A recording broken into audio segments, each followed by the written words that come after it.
Hello YouTube fame episode start होने से पहले वीडियो को लाइक कर दे।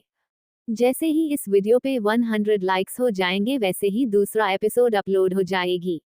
अब आगे एपिसोड 26 इत्जार श्री यशोदा आंटी को देखकर हैरान होती है और उतनी ही हैरानी यशोदा आंटी की श्री को देखकर होती है। लाल बनारसी साड़ी में, हाथ में चूड़ा, गले में मंगलसूत्र और मांग में सिंदूर, एक नई नवेली दुल्हन की तरह खड़ी थी श्री दरवाजे पर। यशोदा आंटी श्री को ऊपर से लेकर नीचे तक निहारती है। वो आसपास देखते हुए कहती है, गलत घर में आ गई क्या?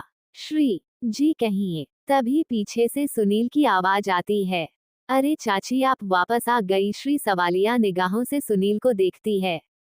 सुनील कहता है, मालकिन ये यशोदा चाची है, ये साहब के लिए खाना बनाती है। श्री ओ अच्छा। श्री यशोदा आंटी को अंदर आने का बोल खुद वापस सोफे पर जाकर बैठ जाती है। यशोदा आंटी सामान लेकर सुनील के पास आती है और उससे कहती है, ये कौन है? सुनील यशोदा आंटी के हाथ से बैग लेते हुए कहता है, मालकिन है। यशोदा आंटी हैरान होकर पूछती है, कौन मालकिन? सुनील अरे अपने साहब की बीवी है। आंटी फ्लश्ड, क्या भाग्य बेटे ने शादी कर ली। सुनील अरे चाची शादी नहीं बवाल हुआ है। अब आपको क्या बताएं, आपके जाने के बाद तो बहुत कुछ हुआ है। सुनील यशोदा आंटी को रसोई में ले जाता है और वहां पर भाग्य और श्री की शादी का सारा किस्सा बता देता है। आंटी देखती है श्री अपने हाथ की मेहंदी सुखा रही थी। यशोदा आंटी बाहर आती है, श्री के पास आकर कहती है, मालकिन। श्री सर उठाकर देखती है। यशोदा आंटी अपने हाथ में चाय का एक कप लिए उनके सामने खड़ी थी। श्री मुस्कुराकर खड़ी होती है और उनसे कहती है, आंटी मेरा नाम श्री है। आप उम्र में मुझसे बड़ी है, इसलिए आप मुझे मेरे नाम से ही बुलाएंगे।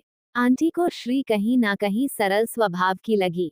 यशोदा उन्होंने चाय का कप देती है। श्री यशोदा आंटी से कहती है कि वह अपने लिए भी चाय ले आए।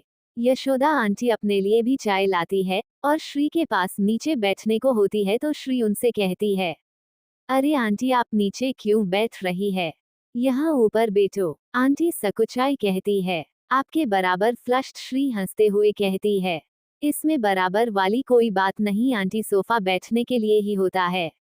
श्री आंटी का हाथ पकड़कर उन्हें सोफे पर बैठा देती है और दोनों साथ में चाय पी रहे थे। श्री आंटी से कहती है, आंटी आप तो इनके लिए खाना बनाती है ना?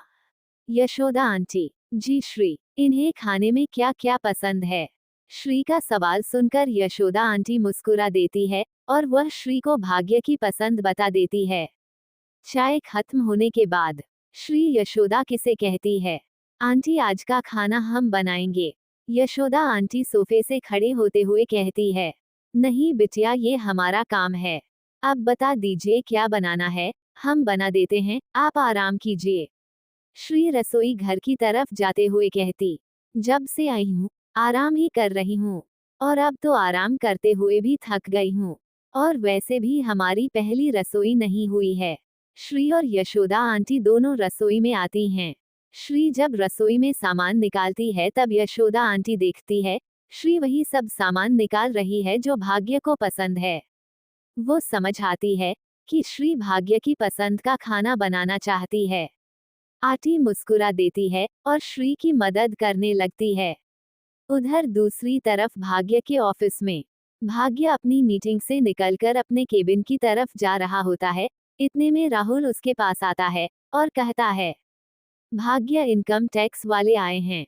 भाग्य हैरानी से राहुल को देखता है और कहता है, क्यों राहुल, उन्हें कहीं से इंफॉर्मेशन मिली है कि हमारे अकाउंट में कुछ प्रॉब्लम है? भाग्य व्हाट नॉनसेंस, हम अपना प्रॉफिट और लॉस गवर्नमेंट के साथ क्लियर करके चलते हैं। इतने में कुछ लोग उनके पास आते हैं और कहते हैं, हेलो मिस्टर जयदेव, हम इनकम टैक्स डिपार्टमेंट से हैं। भाग्य जी कहिए ऑफिसर कैसे आना हुआ? इनकम टैक्स ऑफिसर, हमें इंफॉर्मेशन मिली है कि आप गवर्नमेंट का टैक्स चोरी कर रहे हैं, हमें आपका अकाउंट चेक करना है। भाग्य ऑफिस आपको गलत इंफॉर्मेशन मिली है, मैं अपने सारे अकाउंट गवर्नमेंट के साथ क्लियर करके चलता हूँ। फिर भी आपकी तसल्ली के लिए आप चाहे तो अकाउंट देख सकते हैं। ये कहते हुए भाग्य और राहुल अकाउंट डिपार्टमेंट की तरफ जाते हैं। वहां पहुंच कर भाग्य अपना फोन निकला है तो ऑफिस कहता है सॉरी सर, जब तक हम तहकीकात कर रहे हैं आप फोन यूज नहीं कर सकते। ऑफिस भाग्य और राहुल से उनका फोन मांगता है। वो दोनों चाह के भी ऑफिस को माना नहीं कर पाए। रात के करीब 9 बजे श्री ने सारा खाना टेबल पर लगाया जिसमें आंटी ने भी उनकी मदद की। यशोदा आंटी श्री को देख बहुत खुश हो रही थी। उन्होंने हमेशा भाग्य को अपने बेटे की तरह समझा है और वो दिल से चाहती थी कि भाग्य भी अपनी जिंदगी में खुश रहे। उन्हें बस इसी बात का डर था कि अगर कोई गलत इंसान भाग्य की जिंदगी में आ गया तो उसकी जिंदगी बर्बाद हो जाएगी। पर आज श्री को देखकर उनका ये डर भी चला गया। सारा खाना लगने के बाद श्री अब भाग्य का वेट कर रही थी। रात के 10 बज गया पर भाग्य अभी तक नहीं आया। 11 बज गया, 12 बज गए। अब श्री का मन खराब हो रहा था। टेबल पर खाना ठंडा हो गया था। यशोदा आंटी ने भाग्य को कई फोन किया पर उसका और राहुल का दोनों का फोन बंद आ रहा था। रात के 1 बजे यशोदा आंटी की श्री के पास आती है जो सोफे पर उदास चेहरा लिए बैठी थी, पेंसिव फेस। आंटी श्री से कहती है बिटिया, भाग्य बेटा की पुरानी आदत है, वो अक्सर रात में घर नहीं आते हैं। हमें लगता है वो आज भी घर नहीं आएंगे। अब कब तक इंतजार करोगी? मेरी मानो खाना खा लो और जाकर आराम कर। एपिसोड 27 श्री का गुस्सा, भाग्य की खुशी। सुबह के 4 बजे बज रहे थे। भाग्य और राहुल पूरी रात इनकम टैक्स ऑफिसर के साथ अपनी अकाउंट शेयर कर रहे थे। फाइनली सुबह 4 बजे एक पेपर पर साइन करते हुए एक इनकम टैक्स ऑफिसर ने कहा, I am sorry mister Jaidev, किसी ने हमें गलत लिस्ट दी थी। आपका अकाउंट पूरी तरह से क्लियर है। भाग्य कहता है, वही तो मैं आपसे कह रहा था। खैर कोई बात नहीं, इसी बहाने आपको ये तो मालूम पड़ा कि मैंने कोई टैक्स चोरी नहीं की। ऑफिसर भाग्य को इस पूरी जांच पड़ताल के डॉक्यूमेंट साइन कर दे देता है और साथ में भाग्य और राहुल का फोन उन्हें वापस कर देता है। भाग्य देखता है कि उसका फोन डीप डिस्चार्ज हो गया है। वो राहुल को देखता है और कहता है, मैं घर जा रहा हूँ, तू यहाँ का सारा काम संभाल ले। राहुल ओके बोलता है और भाग्य ऑफिस से घर के लिए निकल जाता है। उसका फोन अभी भी बंद था। करीब 5 बजे भाग्य अपने घर पहुंचता है। गाड़ी पार्क कर वो मेन डोर की बेल बजाता है। यशोदा आंटी दरवाजा खोलती है। भाग्य उन्हें देखकर अपने चेहरे पर मुस्कान लिए बोलता है, अरे आंटी आप कब आई?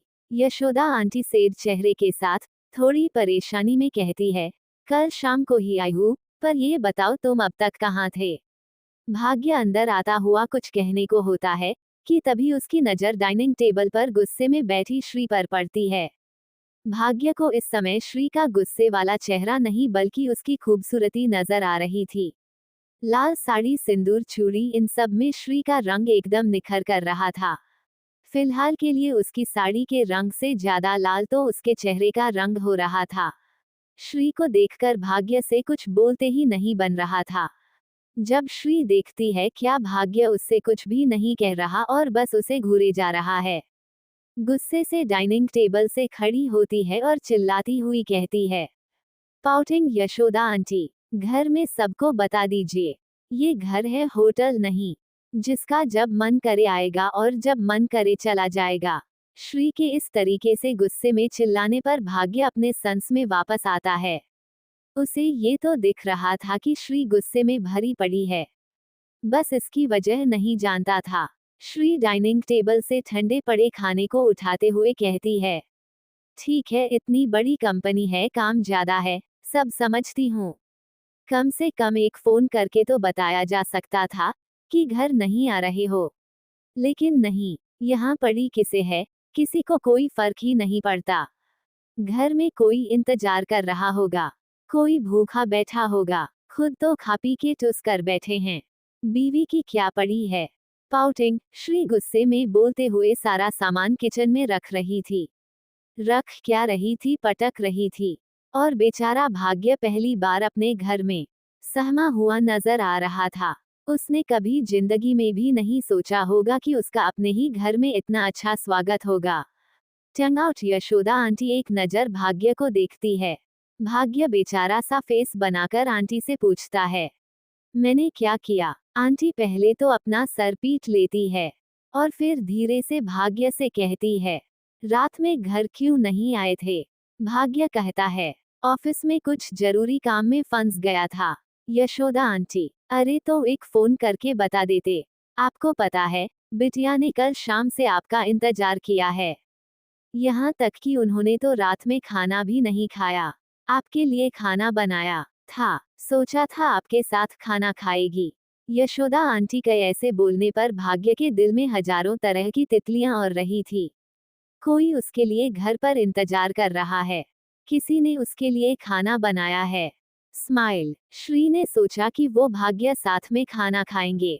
श्री इसलिए गुस्सा हुई क्योंकि मैं रात में घर नहीं आया था। स्माइल। हाँ, अब मेरी भी एक फैमिली है।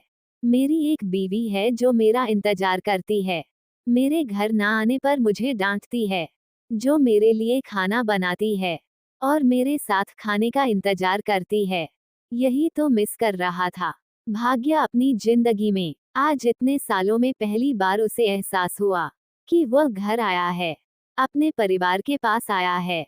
भाग्य श्री को देखकर मुस्कुराए जा रहा था और श्री गुस्से में और तिल मिलाकर कहती है, आप मुस्कुरा रहे हैं एंग्री। मेरे गुस्से से आपको कुछ फर्क ही नहीं पड़ रहा। भाग्य वैसे ही मुस्कुराता हुआ कहता है, और थोड़ा सा डांटो ना टंग आउट। श्री हैरानी से भाग्य को देखती है और वह कहती है, मैं क्या आपको चुटकुला सुना रही हूँ जो आपको इतनी हंसी आ रही है? भाग्य वैसे ही मुस्कुराता हुआ कहता है, नहीं पर तुम डांट रही हो ना, तो अच्छा लग रहा है। श्री वैसे ही हैरानी से भाग्य को देखते हुए कहती है, कहाँ थे रात में? भाग्य श्री के सामने वह पेपर रखते हुए कहता है, इनकम टैक्स वाले आए थे, उन्हें अकाउंट चेक करना था, बस वही बिजी था। श्री ने अपने दोनों हाथ सामने बांधते हुए कहा, हाँ तो फोन क्यों बंद था आपका? भाग्य ने अपना फोन सामने रखते हुए कहा, बैटरी खत्म हो गई। इस समय भाग्य एक आज्ञाकारी बच्चे की तरह लग रहा था जो अपनी टीचर का हर कहा मान रहा था। भाग्य की पूरी बात समझकर अब जाकर श्री का गुस्सा कहीं उतरा था और उसने नॉर्मल स्वर में भाग्य से कहा, कुछ खाया रात में? भाग्य वैसे ही बेचारा का फेस लेकर अपना सर ना में हिलाता है। श्री कहती है, यशोदा आंटी। यशोदा आंटी श्री के पास आती है और कहती है, जी बिटिया श्री, नाश्ते की तैयारी कीजिए। यशोदा आंटी उन दोनों को देखकर मुस्कुरा देती है और उसी की तरफ चली जाती है। श्री भाग्य को देखकर कहती है, जाए फ्रेश हो जाए, मैं तब तक किचन में जाकर आंटी की हेल्प कर देती हूँ। भाग्य मुस्कुराता हुआ अपने कमरे में चला गया। उसके चेहरे से खुशी जैसे चिपक ही गई थी। उसके चेहरे की मुस्कान जाने का नाम ही नहीं ले रही थी। यही तो चाहिए था उसे अपनी जिंदगी में, कोई उसे उसकी गलतियों पर डांटे। एपिसोड 28। इस रिश्ते से अब उम्मीद नहीं है। भाग्य अपने कमरे में तैयार हो रहा था। श्री जब कमरे में आती है तो देखती है कि भाग्य अपनी टाई साही कर रहा है। श्री उसे देखते हुए कहती है, आप कहीं जा रहे हैं? भाग्य मिरर में अपने बाल बनाते हुए कहता है, ऑफिस जा रहा हूँ। श्री हैरान हो जाती है और भाग्य के पास आते हुए कहा, पर आप सुबह ही तो ऑफिस से आए हैं।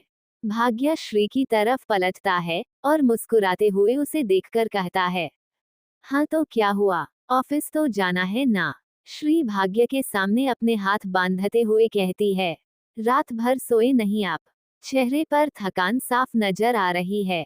कोई जरूरत नहीं है ऑफिस जाने की, और वैसे भी एक दिन ऑफिस नहीं जाएंगे तो कौन सा आपकी कंपनी डूब जाएगी। जाए कपड़े बदल गई और जाकर आराम कीजिए। भाग्य श्री से कहता है, अरे कुछ नहीं होगा, मेरा ऑफिस जाना जरूरी है। श्री वैसे ही अपने हाथ बांधे खड़े होते हुए कहती, ऐसा भी क्या जरूरी काम है? भाग्य कहता है, जो हमारी कंपनी की ब्रांड एम्बेसडर है और हमारी मॉडल है उसके साथ मीटिंग है। श्री वही खड़े खड़े भाग्य के फोन पर राहुल को फोन करती है। 2 रिंग के बाद राहुल फोन उठा लेता है और कहता है, हाँ बोल। श्री कहती है, राहुल भैया, मैं श्री बोल रहे हैं। राहुल कहता है, जी भाभी कहिए, कुछ काम था। श्री कहती है, भैया वो जो कंपनी के मॉडल के साथ मीटिंग है, उनमें इनका होना जरूरी है। अगर वो आज ऑफिस नहीं आएंगे तो क्या बहुत बड़ा नुकसान होगा। राहुल हंसते हुए, बिल्कुल नहीं भाभी, मॉडल के साथ बस कॉन्ट्रैक्ट ही तो रिन्यू करना है, वो तो मैं भी कर सकता हूँ। कोई इशू नहीं होगा अगर आज भाग्य ऑफिस नहीं आएगा तो। श्री थैंक यू बोलकर फोन काट देती है और भाग्य को घूरने लगती है। भाग्य श्री के हाथ से फोन लेता है और कहता है, अगर मैं सामने रहूंगा तो सब ठीक से काम करेंगे ना। श्री कहती है, माना कि आप कंपनी के मालिक हैं, पर राहुल भैया भी इस कंपनी के बिजनेस पार्टनर है। वो भी अपना नुकसान नहीं करवाना चाहेंगे। उन्होंने कहा ना कि वो मीटिंग हैंडल कर लेंगे। चुपचाप जाइए, कपड़े चेंज कीजिए और जाकर आराम कीजिए। ये बात श्री ने उसे बहुत नॉर्मल ही नहीं बल्कि ऑर्डर टोन में कही थी, जैसे कह रही हो, ये करना है तो करना है। बेचारा भाग्य चुपचाप जाता है, अपने घर के कपड़े पहनता है और जाकर चुपचाप बेड पर लेट जाता है। थोड़ी ही देर में उसे नींद भी आ जाती है। बीवी के सामने किसकी चली है, जो भाग्य की चलती टंग आउट। दूसरी तरफ राहुल अपनी मीटिंग में एक होटल के कॉन्फ्रेंस रूम में था।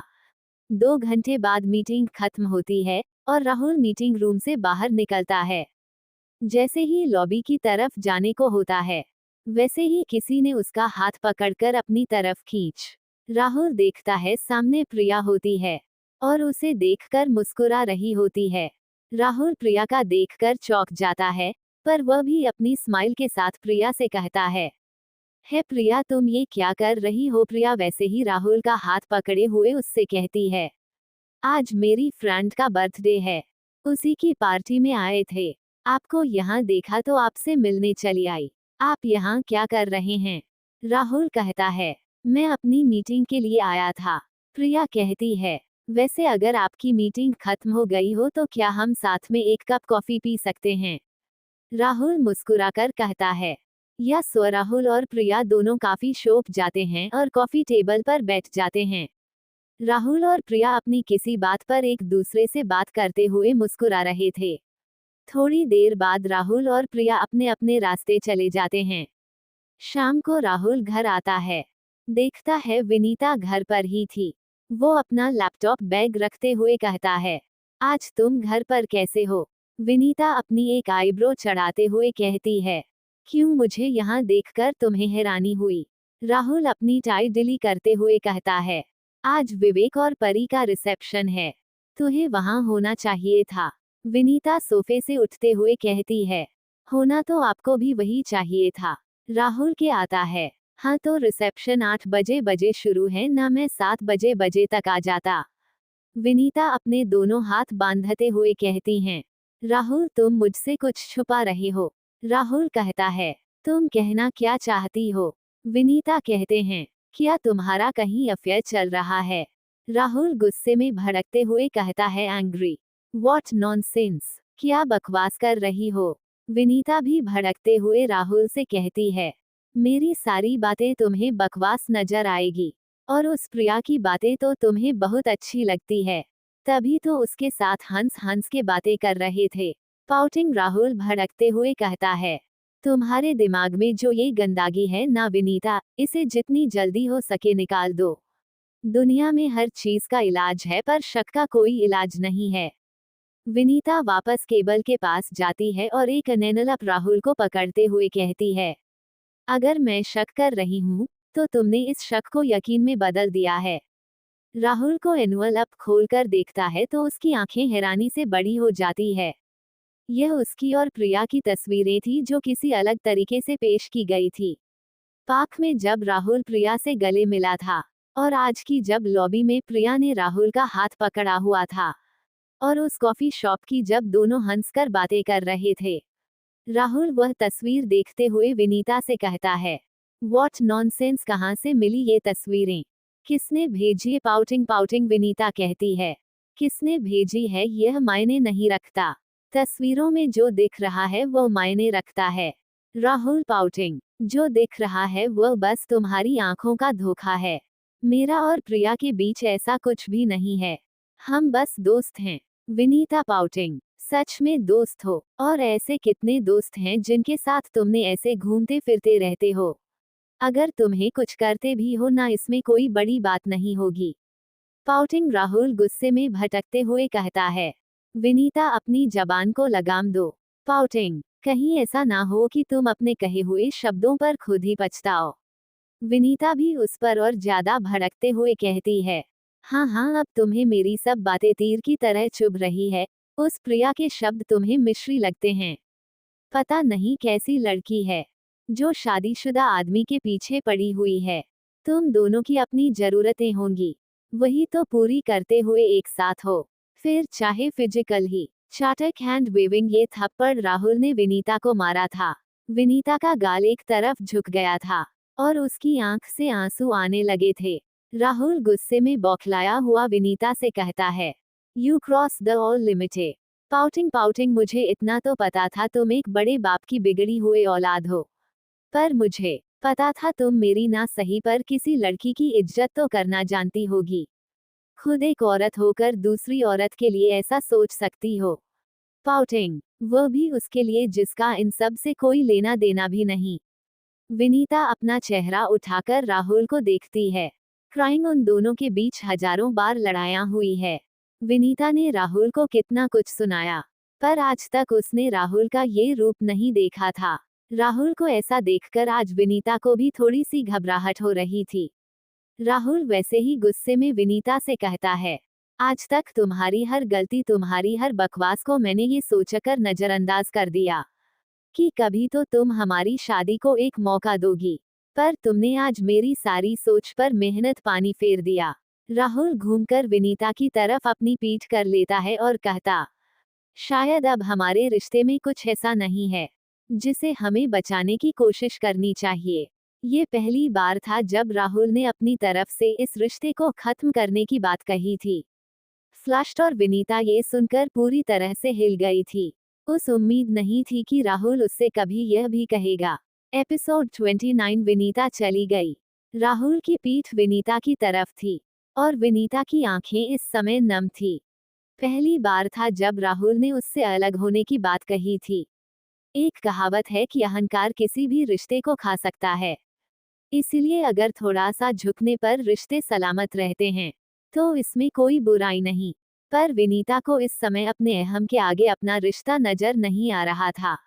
ने अपने आंसुओं को पूछा और एक घमंड के साथ राहुल से कहा, ओ तो बात यहाँ तक बढ़ गई है कि तुम मुझसे अलग होना चाहते हो। ठीक है, अगर मेरे अलग होने से तुम उस प्रिया के साथ खुश रह सकते हो तो हम दोनों का अलग हो जाना ही बेहतर है।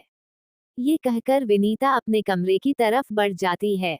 उसके जाते ही राहुल पलटकर अपने कमरे के दरवाजे को देखने लगता है।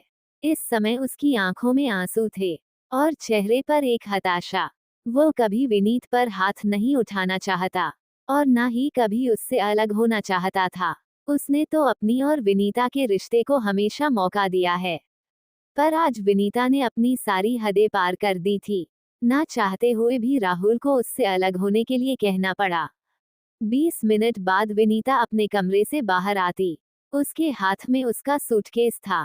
वो जैसे राहुल को देखती है, राहुल एक नजर विनीता को देखता है और फिर अपनी नजरें फेर लेता है। विनीता वहां से कदम बाहर की तरफ बढ़ाती है। जैसे ही उसके कदम दहलीज पर रुकते हैं, उसकी आंख अपने आप बंद हो जाती और आंसू की बूंद उसके चेहरे से होते हुए उस दहलीज पर गिरती है।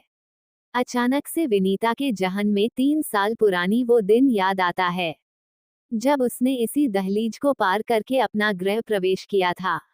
राहुल उसका हाथ पकड़कर उसे इस घर के अंदर लेकर आया था।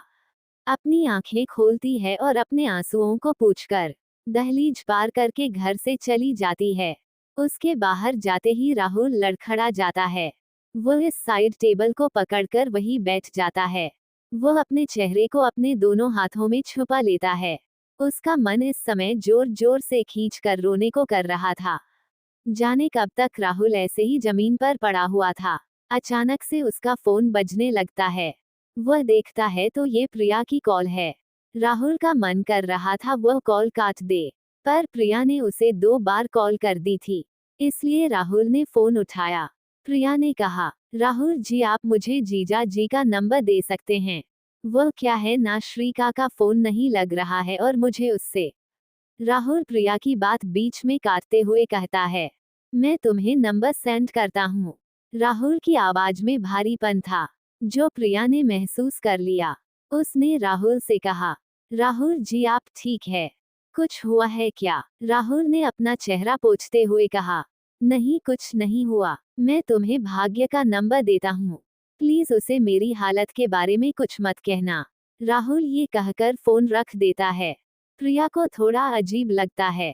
राहुल की हालत के बारे में भाग्य को कुछ मत कहना। ये लास्ट लाइन प्रिया को सोचने पर मजबूर कर रही थी। न जाने कितने देर तक राहुल ऐसे ही जमीन पर पड़ा हुआ था। वो उठता है और धीरे कदमों से अपने कमरे में जाता है।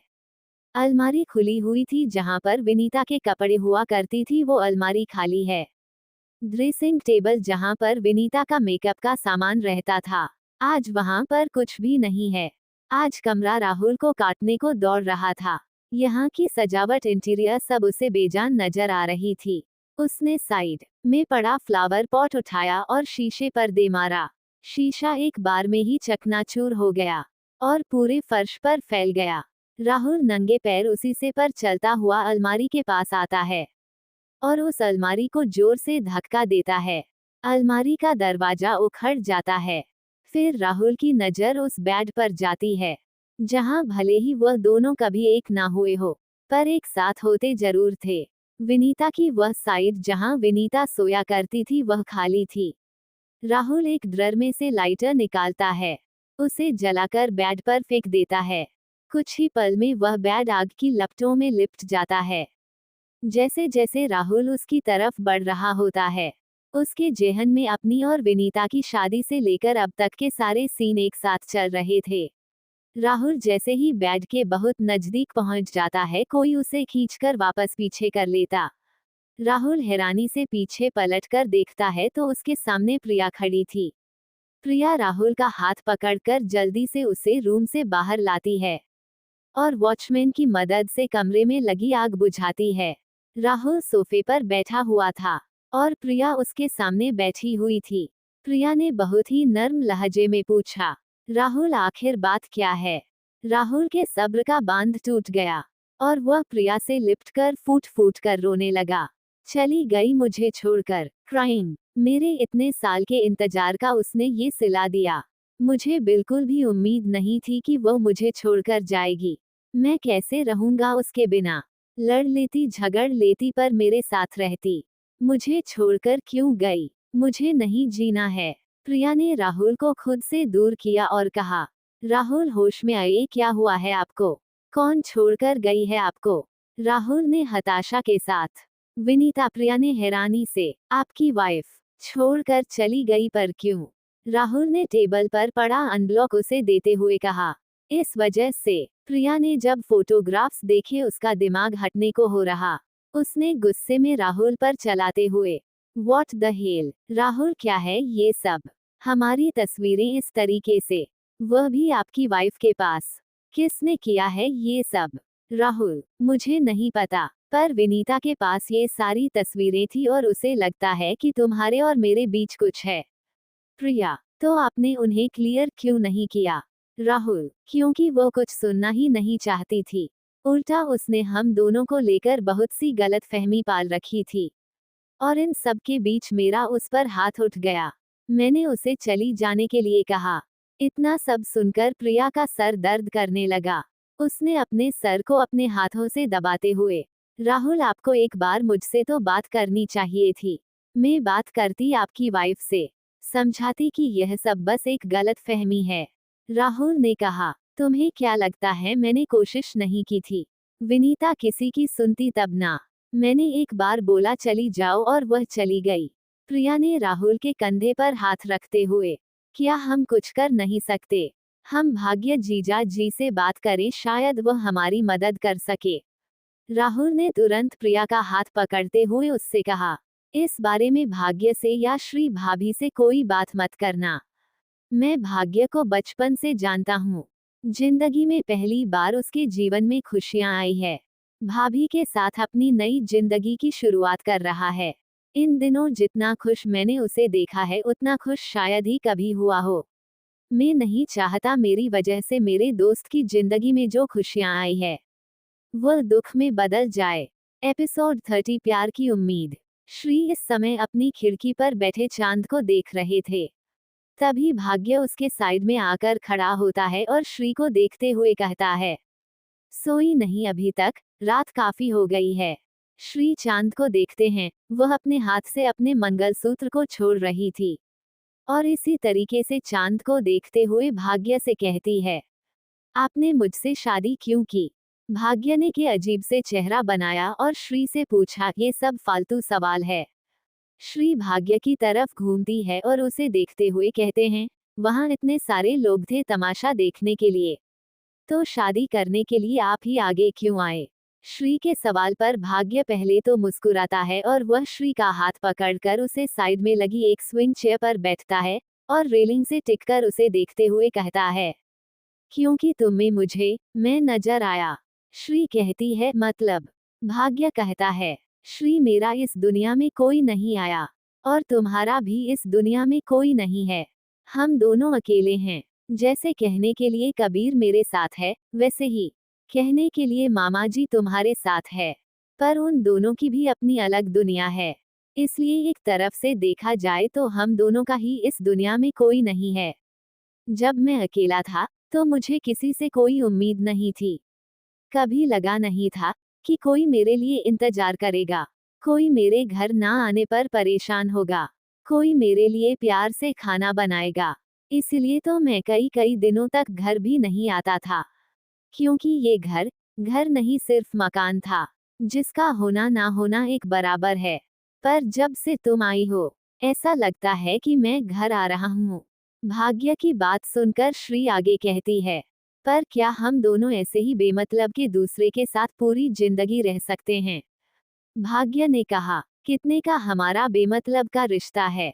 हम दोनों पति पत्नी हैं। क्या इतना काफी नहीं पूरी जिंदगी साथ बिताने के लिए? श्री, पर हमारे रिश्ते में प्यार नहीं है। भाग्य हंसता है और श्री से, तुम्हें ऐसा क्यों लगता है कि हमारे रिश्ते में प्यार नहीं है? भाग्य के ये कहने पर श्री आश्चर्य होकर भाग्य को देखती है और भाग्य श्री का हाथ अपने हाथ में लेता है और उसकी आंखों में देखते हुए कहता है, प्यार हमेशा जताया जाए यह जरूरी तो नहीं। अगर जरूरी है तो मुझे नहीं पता प्यार कैसे जताते हैं। अगर तुम जज्बात समझती हो तो समझ लो, क्योंकि शब्दों में कैसे बयां करना है ये मैं नहीं जानता। श्री हैरानी से भाग्य से कहती है, प्यार करते हैं मुझसे? भाग्य श्री की आंखों में देखते हुए कहता है, मेरी आंखों में तुम्हें अपने लिए प्यार नजर नहीं आ रहा। श्री हैरानी से, कब से? भाग्य मुस्कुराते हुए, जब से देखा है तब से। श्री हैरानी से, उस कैफेटेरिया वाली मीटिंग से? भाग्य मुस्कुराते हुए, अगर तुम्हें ऐसा लगता है हमारी पहली मुलाकात कैफे में हुई है तो यही समझ लो श्री, पर हमने इतनी बहस की थी। भाग्य की अचानक से हंसी छूट जाती है और वह श्री से कहता है, बहस तुम कर रही थी, मैं नहीं। श्री, पर शायद मैं आपसे प्यार नहीं करती। श्री का ये जवाब सुनकर अचानक ही भाग्य के चेहरे की हंसी गायब हो जाती है और उसका चेहरा एकदम सादा हो जाता है।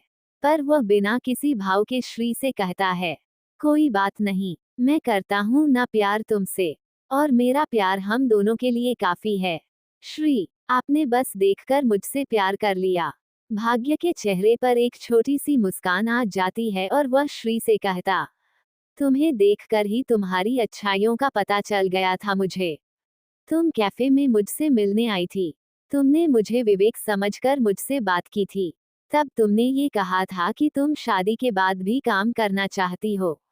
इसमें तुम्हारी महत्वाकांक्षा का पता चलता था।